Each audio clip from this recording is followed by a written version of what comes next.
Foogiano, released from prison, served 4 years. The last artist left under 1017. Everybody's either dead or in jail, literally, or released. He was one of the 2 artists that Gucci decided to keep. Pooh Shiesty and Foogiano, of course. He's been released. The internet's going crazy. I'm telling you now, I ain't the one to play these games. I'm the type. I'm telling you now, I ain't the one to play these games with. Fuji just walked out after 5 long years locked up, and the silence, it hit different. No Gucci Mane waiting at the gate, no cameras flashing, no Rolls Royce sliding through like a movie scene, no big comeback rollout, no label pushing hype, nothing at all. Just one random pic dropped on a producer's Instagram story with a quick caption, "No more free food." Shot with AJ, I don't shot nowhere, holding. With a glacier boy. Your man. Hey, I just need AJ gonna glacier me out every time. Right there. Ice, sir. Ice, baby. Ice. That's it. That's all he got. And that tiny moment, it felt cold. This is the same artist Gucci once said was one of only 2 worth keeping on 1017. Now that he's free, talk is already blowing up online. People saying he's not rocking with Gucci anymore. Rumors moving fast, whispers everywhere like something went wrong while he was locked up. Some reports even claim Gucci didn't send him a single dollar the whole time. And this isn't just random chatter. This situation feels way deeper than surface drama. People are starting to question everything about 1017, calling it one of the most cursed crews out of Atlanta. Oh man, I'm back. You feel what I'm saying? This whole like, y'all feel me? Y'all tap in. Y'all tap in. At the same time, Gucci's reputation is catching heat in real time, and Fuji stepping back outside right now, that could shake things up in a serious way. Then there's that wild story floating around where Post Chisti allegedly pressed Gucci with a Draco and forced him to sign release papers at gunpoint. That story sounds crazy, but it keeps getting brought up, adding even more tension to the situation. To really understand why Fuji's return feels so different, you gotta go back and look at what he meant to 1017 before things started falling apart. We're talking about Foogiano, the Atlanta-based rapper whose real name is Kwame Brown, is represented by Gucci Mane. Take a look. This is a booking photo just in. U.S. Marshals now say they tracked down the 27-year-old in Memphis last week. They tell us they had been trying to find him for 3 months after he apparently melted off his court-ordered ankle monitor, and they tried to track him down there. At last check, Brown is now being held in a jail in Memphis. We've also learned he's part of an ongoing wrongful death lawsuit stemming from a fatal shooting that happened at a nightclub in South Carolina. Fuji, born Kwame Khalil Brown, came out of Augusta, Georgia. Not Atlanta, but his sound, straight Atlanta energy, no question. His style hit both sides, the streets and the clubs, all at once. It was raw, it was catchy, and it put him right in position to be a key piece of that whole movement. Hard beats, catchy hooks, music that could shake the trap and still go wild on a Friday night. Fuji had that sound locked in. He was grinding on his own for years, building his wave from nothing before Gucci even noticed him. For him, because he has but listen, I'm a real rapper, like I'm famous. He has to have a gun around me. People, rappers are dying. So when Gucci finally signed him to 1017 in 2020 and lined him up with Atlantic Records, it felt like something big was about to happen. He had just dropped his debut album, Gut a Baby, through 1017 and Atlantic, and even before that, he was already putting in serious work. Mixtapes, features, showing up on 1017 compilation projects. He was stacking it up step by step. At just 26, 27 years old, he was laying a strong foundation. And that cosign from Gucci, that meant everything at that moment. Gucci Mane doesn't just give deals to anybody. His history shows he knows real talent when he sees it. But this is where things started to go left, and it happened fast. Not long after signing, everything took a sharp turn in 2021. Fuji got arrested out in Memphis and hit with a serious charge, being a convicted felon in possession of a firearm. He was released on a $50,000 bond, and for a moment, it looked like he might still turn things around. But then things got worse, way worse. Reports say he removed his ankle monitor and disappeared, going on the run for 3 whole months before police caught up with him. So the real question is, where was Gucci Mane through all of this? Before jumping into the current drama, that part needs to be clear. Hey, what's up, y'all? Listen, I wanted to make this announcement on 1017 yesterday, but I just seen like my statement, my P&L with all my artists. You know, it's almost like a whole bunch of shakeup and there's a whole in the industry right now. But when I look at my P&L and me being a businessman, I think that I'm gonna have to release almost all my artists except for Pooh Shiesty and Foogiano. Pooh Shiesty and Foogiano. This is a decision I didn't want to make. I thought about it, you know what I'm saying? I could keep all of them under the contract. But I said, hey, fuck it. Let's just make the unselfish decision and, let them take their talents elsewhere. So today, you know what I'm saying? I already reached out to all of my artists, you know what I'm saying? To their lawyers and whatever, and let them know that they're free to take their talents elsewhere. When Gucci rebranded everything into the new 1017 back in 2020, it looked like a full comeback story in motion. The roster was stacked. Big Scar, Fuji, Hot Boy West, K. Shide, Enchanting, Foogiano, Roboy Pablo Juan. That lineup had real weight behind it. On paper, it looked like a full takeover was coming. Gucci was supposed to be the veteran calling the plays, building the next wave of Atlanta rap stars. The plan looked sharp, like he was playing chess while everybody else was stuck playing checkers. But what happened next? It wasn't just messy. It turned into something way darker than anyone expected. The complaint alleges that on January 10th of this year, 3 music industry professionals traveled to Dallas for a scheduled business meeting. Lontrell Williams Jr. arranged this meeting purportedly to discuss the terms of his recording contract with one of the victims. December 2022 hit hard. Enchanting passed away from a drug overdose. Then in June 2024, Big Scar also lost his life the same way. That's 2 artists gone, and that alone shook the whole label to its core. And it didn't stop there. Not even close. Hot Boy West ended up facing a 15-year prison sentence tied to serious charges, including violence and endangerment. Matt Critter got arrested on a first-degree murder charge. Pooh Shiesty was already locked up on a federal firearms conspiracy case back in 2022. Fuji? He was already serving time too. As alleged, once these 3 men were inside the recording studio, Williams Jr. and 8 co-conspirators, several of whom traveled from Memphis, Tennessee, executed a coordinated armed takeover.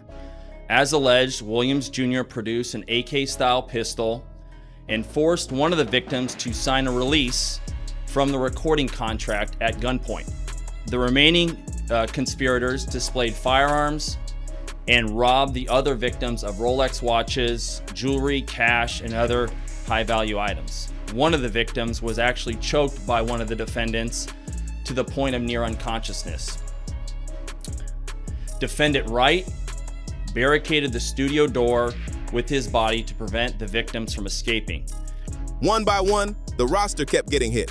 From the streets, from the system, from situations spinning out of control. What was supposed to be a powerhouse lineup started falling apart piece by piece. Every time you looked up, it was another setback, another name caught up in something serious. The momentum didn't just slow down, it completely broke apart. By the time Gucci sat down in October 2024 and looked at everything, there wasn't much left standing. The vision had taken too many losses, too many hits to keep moving the same way. Then came that moment, October 18th, 2024. Gucci sat there looking straight into the camera, keeping it direct and not over-explaining anything. And just like that, he wiped the slate clean. Artists like Big Walk Dog, B-Fizzle, and others connected to Big Scar's circle were no longer part of the picture. Names like Kato, 2X, Lee Rai, Lil Zay, FTO Set, TLE Cinco, all of it got cleared out in one move. That move said a lot. He wasn't focused on the music, the deal, or the opportunity in front of him. He was moving off pure street instinct, and that decision changed everything. It led straight to a 5-year sentence. No bond, no way out. Just like that, one of the brightest new faces on 1017 was gone before he could even drop a second album.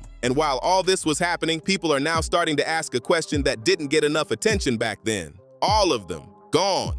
No long speech, no deep explanation, nothing drawn out. Just like that, they were cut loose and set free. Gucci even said it himself.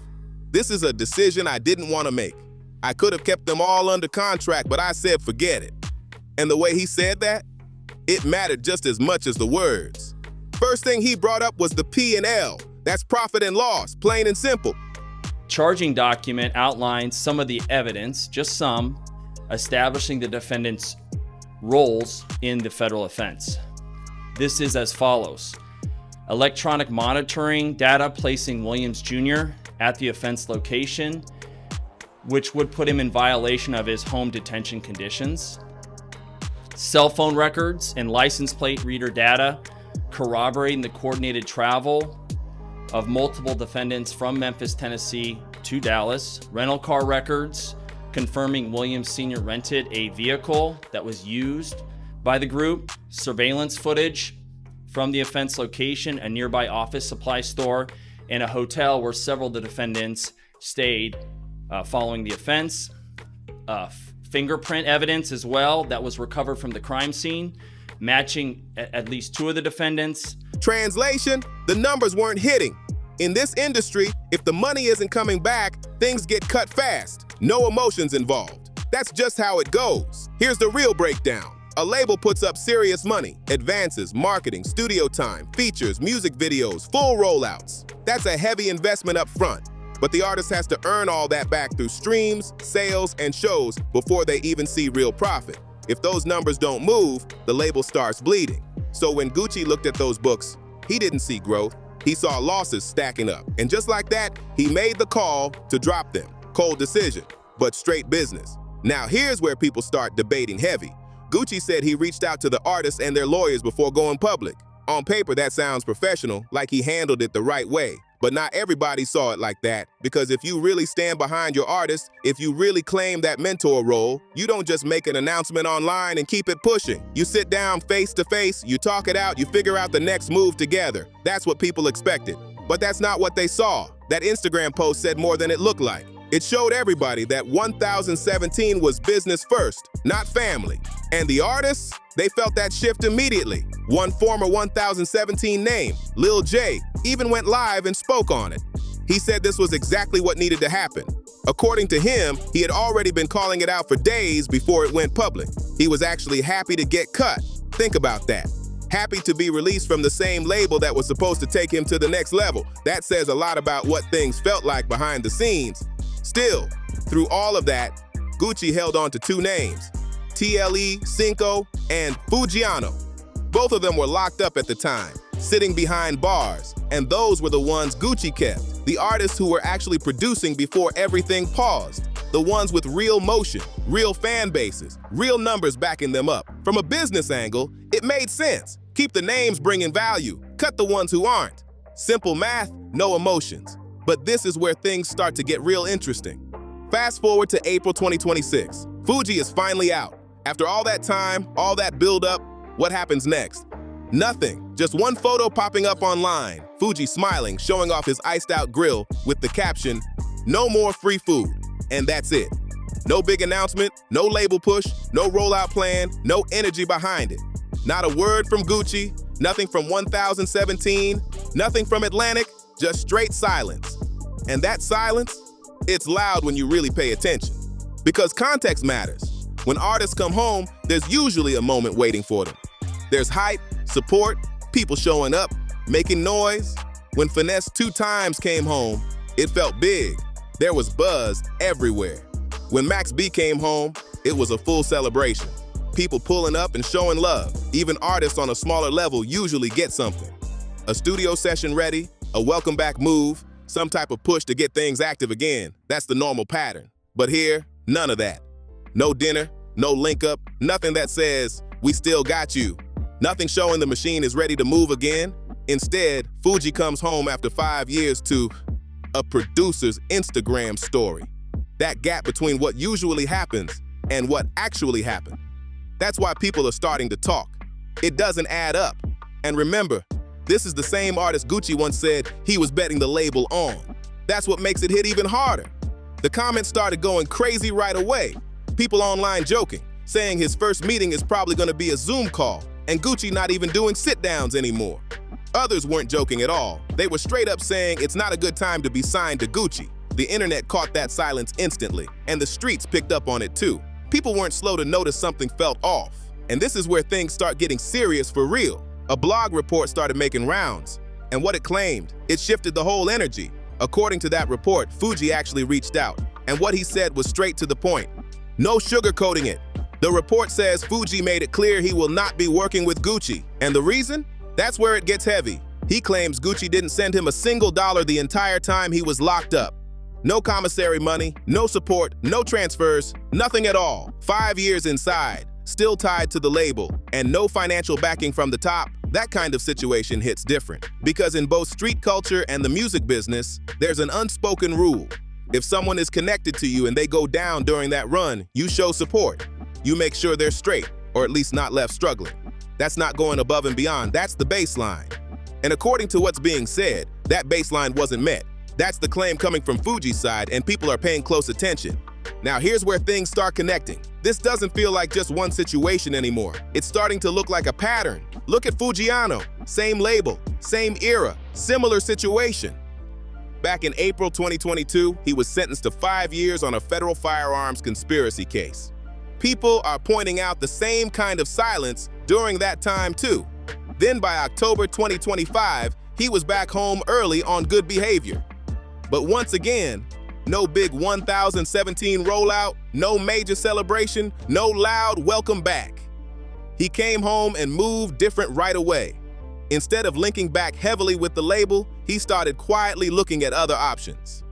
Word spread fast that Yo Gotti and CMG were interested, and it was clear he wanted a way out. Then January 10th, 2026 hit, and everything escalated fast. Federal prosecutors accused Foogiano and several others of serious crimes tied to an incident at a Dallas recording studio. And this wasn't random either. Reports say it all traces back to a contract dispute connected to Gucci Mane's label. Think about that for a second. That's where things start to look way deeper than just music. The 3 alleged victims reportedly flew out to Dallas thinking it was just a normal studio meeting. Something business, something routine, nothing out of the ordinary. Prosecutors say the whole setup was meant to discuss contract terms with 1017 Records. But what they claim happened next, that's where everything takes a serious turn. According to those allegations, once everyone was in the room, contract termination papers came out, and the pressure started building fast. An argument broke out, tensions rising, and prosecutors claim a weapon was shown to force a signature on those papers. It didn't stop there either. They also allege that personal items, jewelry, cash, were taken during the situation. These aren't small accusations. This isn't music drama or industry gossip. These are federal-level claims. And if something like this gets proven in court, the consequences can be life-changing. Now here's the part people can't stop talking about. One attorney connected to the situation told media that while Foogiano was incarcerated, his music reportedly generated tens of millions of dollars. At the same time, the claim is he stayed locked into his contract without proper compensation or release. Whether every number being thrown around is exact or not doesn't even matter at this point. That narrative is spreading fast. Lawyers are speaking, blogs are pushing it, and the streets are locked in on it. And when you line everything up, people are starting to see a pattern forming. Foogiano comes home, feels disconnected from the label, and things spiral into a serious legal situation while trying to break free. Now Fuji comes home, and right away there's talk he's not rocking with Gucci either. Same tension, same distance, same questions popping up again. He's saying no money was sent while he was locked up. That's not just a random complaint. That's starting to look like part of a bigger pattern. At this point, people aren't calling it coincidence anymore. They're calling it a culture. And that's where the conversation gets uncomfortable. Let's be real about where Gucci Mane stands right now. Some people still defend him like it's 2010. But that era, it's gone. The game changed, and his position shifted with it. Still, nobody can erase what he's done in the past. Gucci Mane is a major figure in Atlanta rap history. No debate about that. A true trap music pioneer. The same man who helped bring up names like Young Thug, Migos, Waka Flocka, and more. His catalog speaks loud on its own, and that legacy, it's locked in for real.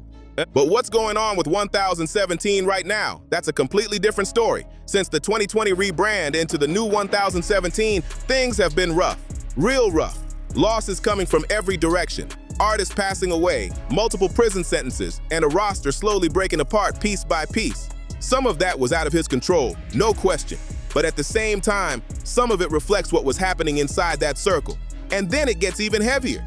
He cut the roster down to just 2 artists, and both of them were locked up at the time. One later gets tied to a serious federal case connected to a contract dispute. The other comes home and doesn't even get a real welcome back moment. Now there's talk that distance is already being created again. So what's really left of 1017 at this point? On paper, maybe Fuji, if that contract is even still active. But with Pushisti facing major legal trouble and Fuji reportedly not trying to work with Gucci, the label isn't moving like a real artist machine anymore. And Gucci sees that he has to. Back in 2024, he already started shifting towards something new.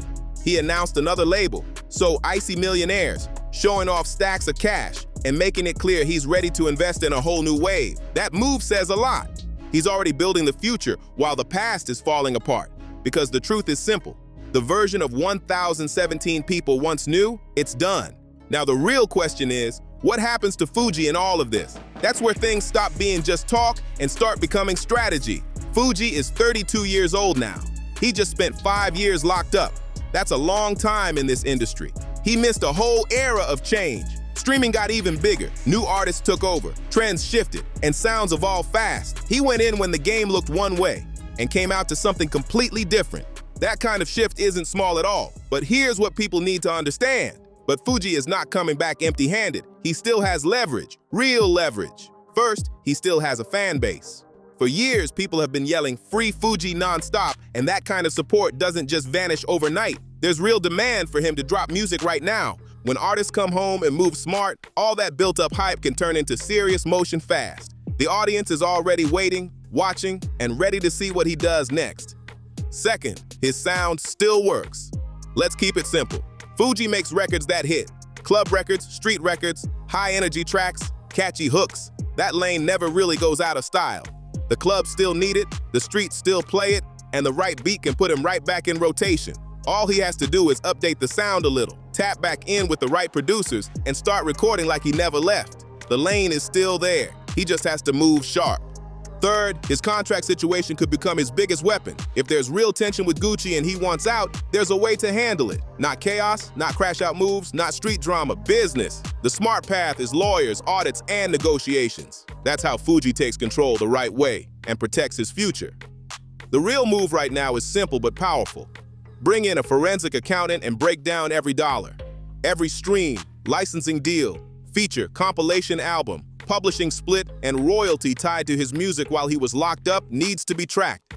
No shortcuts, no guessing, no trust me talk. Because if Fuji's music was still making money and he wasn't getting proper accounting, that's a serious issue. And let's be real, that kind of thing happens a lot in the music industry, especially with smaller label setups. If the numbers don't match up, that could open the door to a contract breach. Labels mess up their own agreements all the time. Royalty payments come up short, budgets don't get delivered, and music doesn't drop when it's supposed to. Any one of those problems can turn into leverage, real leverage.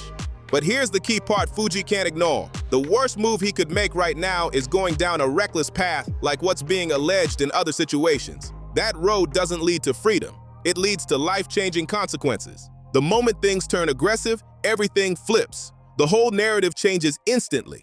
Once that happens, the business conversation disappears, and now it's all legal pressure. Suddenly the other side looks like the victim, and that's not how you win. The smart move? Patience and strategy. Let the blogs talk, let the culture break it down, let people analyze every detail, because the story is already loud without him even saying much. No rollout, no support during jail time, and a big gap between what was said publicly and what may have been happening behind the scenes. That right there, it speaks for itself. That's evidence without even needing extra noise. Let the facts sit, let people connect the dots, and most importantly, let the music speak. Now zoom out for a second because this situation is bigger than just Fuji and Gucci. This is what happens when street culture crashes into the corporate music business, and nobody fully explains the rules before deals get signed. 1017 Records, from its early days up to now, is one of the wildest case studies in hip-hop history. Back then, Gucci helped launch major names like Waka Flocka Flame, OJ Da Juice Man, and more. He played a huge role in turning Atlanta into the global center of trap music. That impact is real. Nobody can take that away. But the business side, it's always been complicated. Artists rise under the label, then hit problems on the way out, or never fully break free at all. Complaints about money, support, and contracts didn't just start recently. They've been part of the story long before the new 1017 era. And what happened between 2020 and 2026? That's like everything crashing at once. Losses, legal issues, broken momentum, all showing what can go wrong when a label isn't built to support artists through real-life situations. Now it's your turn. What do you think really happened behind the scenes? Is Fuji playing this smart, or is this situation deeper than it looks? Make sure you like, subscribe, share this video, and drop your thoughts in the comments. Let's talk about it.